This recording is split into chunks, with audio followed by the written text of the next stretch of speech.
Good morning, welcome to another Monday Morning Tips, and as usual I am joined by Heather Shields. Good to have you here, Heather. Good morning, Karen, good to be here. So last week we were talking about expectations from books. So today we're going to talk a little bit about leveraging your book, how you can, I suppose, ways of keeping your book out there in the forefront. Yeah. I suppose leveraging, I always think about it's really how you're going to use it, how you're going to use it to create income. Yeah. Because the sales of your book don't generally create, it doesn't give you sustainable income. Yeah, but it's great to hear from the like of someone like yourself who's used all these tools where the books are. You know, you've shared before on the calls how every month the income's coming in, the money, and not insignificant for you, you know, how you've really built that. So maybe not at the start, but how you're building up, how you're using it, and how you're, as you say, leveraging it to get to that point. Well, the thing is, you know, I do get quite a bit of money off my books each month. Yes. But the thing is, I've written 22 of them. Yeah. There's a little bit of income comes off each of the books. Yes. One book, when I wrote it, my very first book I wrote, which was back in 2003, I had some initial sales of it when I launched that book. However, I then used that book to build a course around it, what I call information products. Mm-hmm. And I sold a package around the books, and that generated continuous income coming in for me. Then as a result of that, now I got to say, in those days, in the old days, I created that income through placing ads in the newspaper.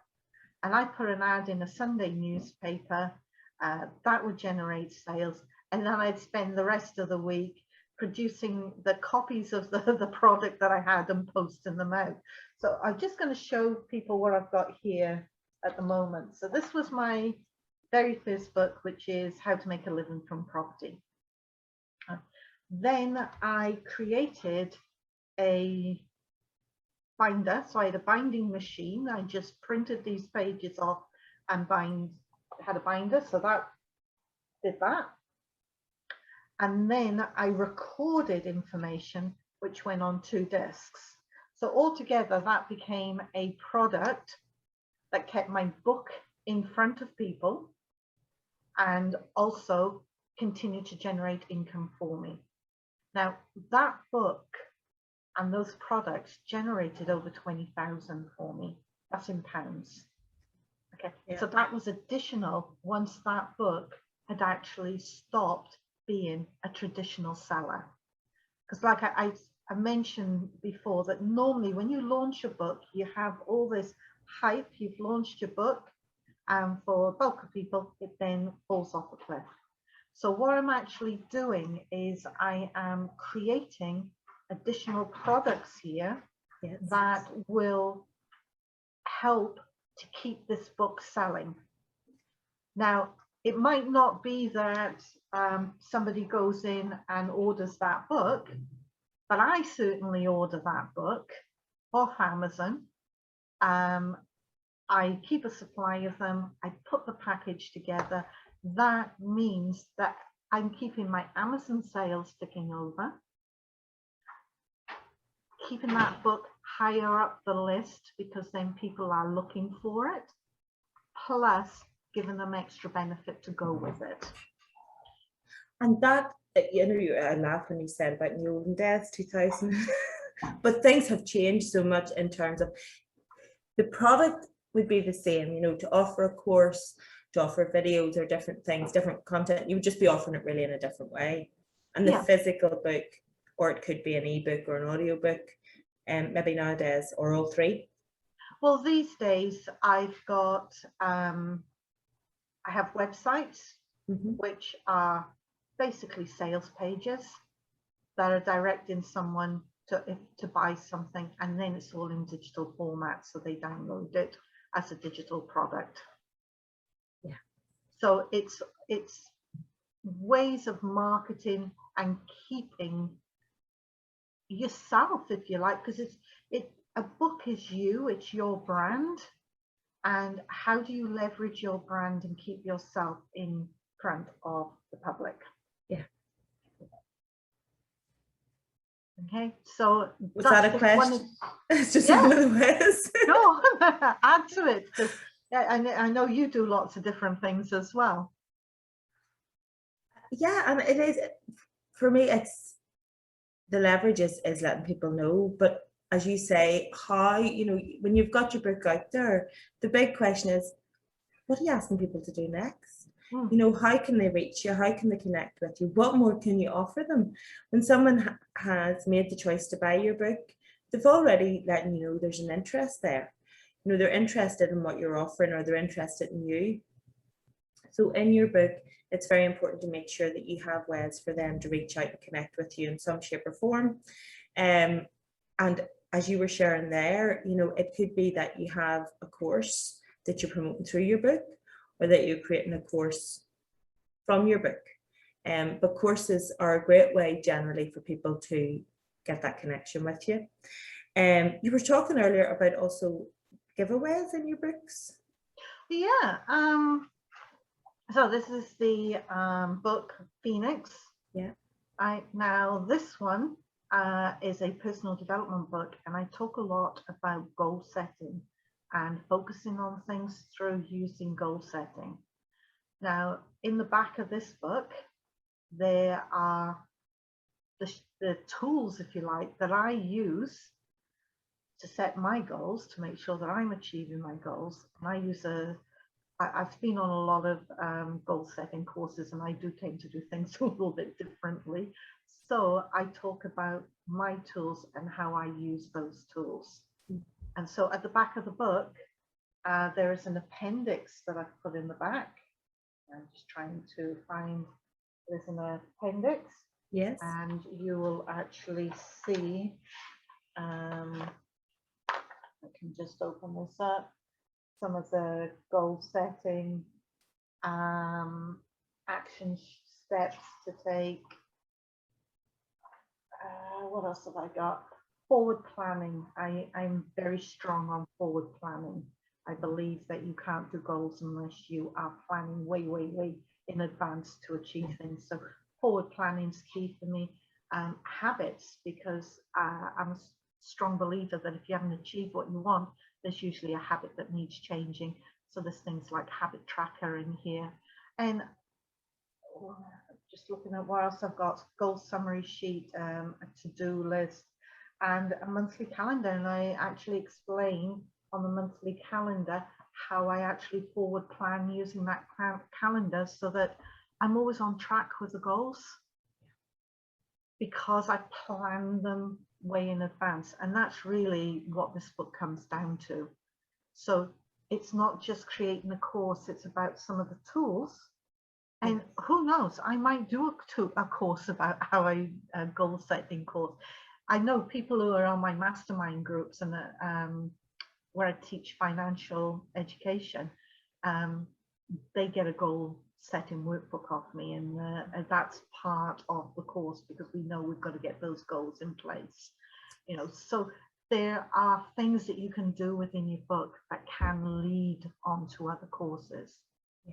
I love what you're saying there about the habits. It's all the habits. Because the same with, this is a book, Think and Sell Big by Christy Doherty, one of the authors that I worked with. And he, again, it's just wanting to offer more, you know, to people. And he has, throughout the book, he has, like, how do I say it? There's one that I want, of course, I'm not going to be able to say it now, what that I'm looking for, but throughout the book, he has people come in with a coach's corner, you know, wee tips and sales tips from the road. So he's giving you really the inside track. You know, these are the guys you're out doing. This book's all about sales and mindset. And it's from top people, what they've learned out in the road. But then at the back as well, you know, he's signposting people to his courses. He's signposting people to his website. He's given them ways to join his mailing list or get in touch with him. So that they can, you know, take the next step really, if they'd like to, or do some more. And I think that there's something in books. Sometimes for me, I find if you really connect, you know, tends to be that could be somebody that you've more to learn from. Mm. You know, so you want to be able to explore. And in this book, Inspire, Heal, Empower by Jackie Taft, one of the big things, she had spent a long time working on a toolkit, and she does that professionally now, working with others. But she's sharing that, you know, she's saying to people, look, here it is, here's everything that I use. She calls it her Inspire, Heal, Empower toolkit. Now, obviously, she'll work through it with people as well, but there it is, you know, she's sharing it all so that people can use that knowledge freely. Yeah. I have a book, I don't know if I've got it handy here. I've had a bit of a shift around. I've got a book which is called 10-Minute Shares. Now, I've recently closed that website down because there's a rewrite going on those books. But Yes. the book is 10-Minute Shares. The course is also called 10-Minute Shares, but it has videos in there. It has monitoring, share book monitoring, how to work out what books owe you. So there is a lot more that you can do with your book, that you can actually build around your book to keep that book going. Yeah. And it's really not the money that you get from the book itself, but it's all the add-ons that you put into that. I think that's and that is where you make a lot of your money. Yeah, I think that's really important to just reflect on that. That's really, because although it can sound, and it's not intended to, but I know it can sound deflating sometimes for people if you're saying that the reality is that most people, the book's not the money maker. However, it does give authority, it does help you concentrate your message, and it is a real addition. But as you say, for most people, the money will be made in different ways. It's part of your offer. Once you've got your book and you've done your launch, there's no reason why. I've seen a lot of people lately who offer that book for free. I'm holding that up, it's not for free at the moment. But they will offer, they will offer a book for free. You just pay postage and packaging. The whole idea is this gets people on your email list, and this is something we were talking about in the last video. The bigger your email list, the more sales you're going to get, and people are used to reading a bit about your book, clicking on a link and going and buying a book through an email. And once you've built that relationship with people and you've got them on that email list and you're nurturing them on your email list, then you will create more sales. And I think that's, you know, the way to leverage your book is that's where you get the benefit. That's where a lot of the sales go. You know, unless, you know, even if you look at famous people, they'll launch their book and it sells thousands of copies on the first day, but then that's it. They don't sell anything more. They've done their book and it just disappears out of the bestseller list and it gets forgotten about, you know, because they're not selling more behind. The people who keep their books on the bestseller lists and keep the book sales there have usually got something behind that is promoting that book and keeping that book up there. People want that book for a reason, and whether it's a course you're offering, whether it's additional tools or materials that you give to them, that is the benefit, and that's how they keep their books up there for longer times on the bestseller lists. And you do see people, I mean, like over the past year, I'm thinking of actually the person who immediately springs to mind. I know you were saying also about the guy that we're working with, like he'll be promoted over 12 months. But a very visible person I'm thinking of at the minute is like over the past year, Mark Victor Hansen and Crystal Dwyer Hansen. Yeah. Every podcast they were promoting, they have so many books, but every podcast or every, you know, on their social media and in lots of different areas, they were promoting, their book at that time, over a 12-month period, and being interviewed, keeping it live, keeping it fresh, talking about different parts of it. Yeah. So it's not a 5-minute thing. Oh, that book's finished, thank goodness. That doesn't happen. It's keeping it there. And like you said, I mean, Mark Victor Hansen is brilliant at doing that. Yeah, he really is. He's for people who don't recognize the name, he wrote the Chicken Soup for the Soul book series. Yeah. It's the best-selling book ever, isn't it? He's the highest, biggest selling author. He sold over like 500 million books. It's just unbelievable what he's achieved. Just phenomenal. Yeah, way he's done that, and he has built stuff around the book, so the book is really a marketing tool, and that's all it is. It's a prop for people to come in and work with him on all the other stuff that he does. Great books as well. Like, they really are great books, great messages. Any of the books that he puts out, they have a lot of heart in them, which is what he is. Yeah. That's what he's all about. Yeah. And just to watch, I find, I suppose, because I would follow them, that the message still felt fresh. A lot of the times they were still talking about the same book, but yet it was a different aspect, and it just was so natural, it came across so natural, so authentic. And whenever you've taken the time to write a book, it inside out and back to front. You can talk about a small part of it for a good while. You've left out loads of information that you have at your fingertips because you have to keep your book a reasonable size so that it can be printed and published. So yeah, definitely the email list, keeping it live, going on the podcast, talking about it. What else did we cover? We've covered so much here. Your courses, your blogs. Yeah. Whether you're creating a course from your book or using your book to promote your courses. A perfect example, you mentioned Mark Victor Hansen, Bob Proctor. Yes. He wrote a book, I think it was in the 70s or 80s. He wrote a book called You Were Born Rich. You Were Born Rich. And the courses that he has produced off that, just this past week, he's just released a 5-day seminar that he's been doing. It's gone live out on YouTube, so I've watched it, and he's called it Millionaire Mindset. Yeah. And lesson 1, he brings the book up. Yeah. This is what I'm teaching you, and this is a book that's 30, 40 years old. It is, yeah. Yeah. And he is still teaching off that book. And I actually wonder how many people have seen the material today, seeing that course, and have never had that book, and is now going to run out and try and get a copy of that book. Absolutely. And they are. Yeah. Of course, he doesn't need to say go buy it. He's saying, this is what I'm teaching. I've gathered it all here.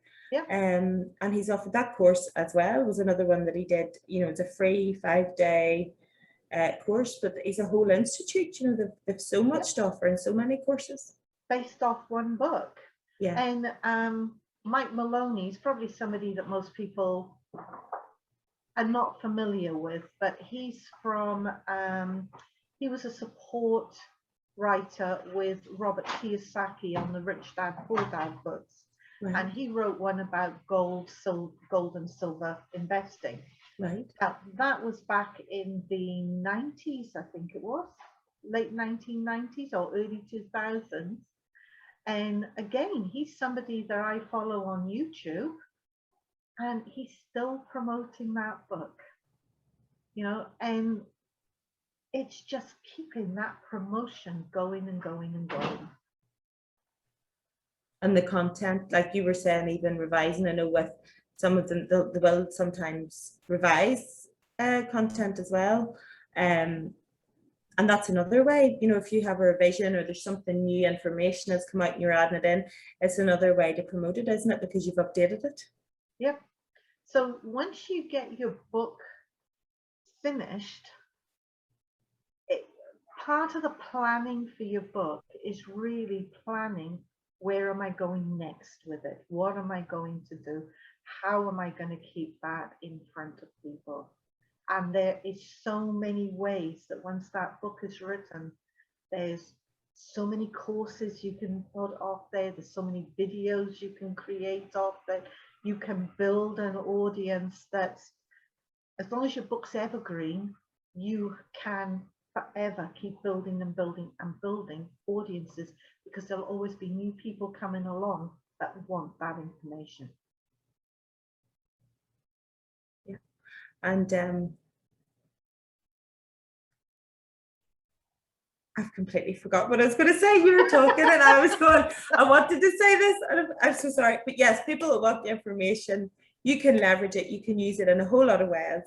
And maybe it'll come back to me. There was, it can't have been that important. I was so listening, and I should have just like written down what I was thinking. Oh, okay. Yeah. So the whole concept of what we're talking about is, we started off last week talking about expectations with the book, and the expectation is that you've published a book, that's it, it's done, you know, and I'm expecting it to go and sell millions, and it doesn't. It is all the work that goes on behind that book, which is what keeps the book at the front there. It's almost like your business card, it's your calling card, it's what people relate to see you. Mm-hmm. Then you've got all this back office, if you like, that is what you are wanting people to buy from you, connect with you, build a relationship with you around, and that is what keeps the sales of your book going. It's back and forth, two-way, you know, it's like it's on a piece of elastic. So you pull on the book and that brings the other stuff in, and then the book gets, the other courses get busy, and that pulls the book back in. So it's going back and forth all the time, and it's just, yeah, you're just tweaking and making people want to see that book and buy that book. And that's the great. So anything else you want to add to that? I think we've covered a fair bit. I think we've had quite a long session here today for people to Thank understand. you, Karen. Lots of information. Thank you so much. Thank you, and we will catch up again next week.